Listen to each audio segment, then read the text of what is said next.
kulanti wanaagsan daawadayaal dhamaantiinba halkani waa telefishinka Universal Studios magaalada London kusoo dhawaada mar kale barnaamijkii dood wadaag oo aalabaad ka daawataan xiyaladeedan oo kale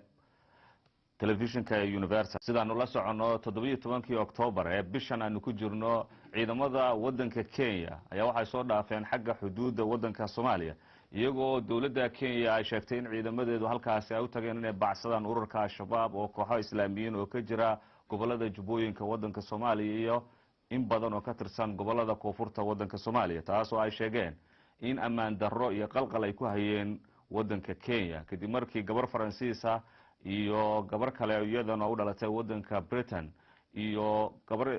shaqaale u shaqaynayay hay'adda samafal oo ka shaqaynayay xagga qaxootiga xeryaha ku yaala wadanka Kenya iyaguna la afduubay dawladda Kenya ciidamadoodu markay halka galeen waxa soo baxayay hadal hayn aad u fara badan iyadoo ay jiraan dhibaatooyin baaxad badan oo haysta dadka Soomaalida ah ee ku dhaqan gobolada Jubbooyinka waxaana jira in dhibaatooyinka xooga badan ay ugu badan yihiin kadib markii diyaarado ay leeyihiin wadanka Kenya ciidamadooda ay weerareen goobo dad shacbi ay degan yihiin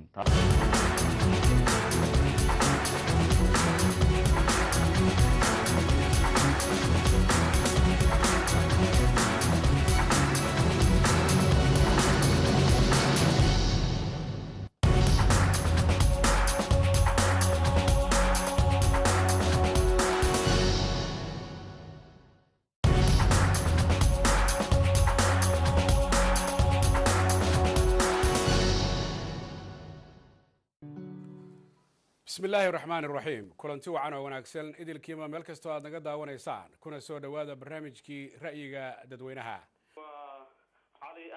علي أحمد سيد واركتا ورياش اللي جر دليو ورياش اللي دليو سيد واركتا والله أنا وريالك آد بانو وحما هاي مرة بوحن بقلنا إن صوم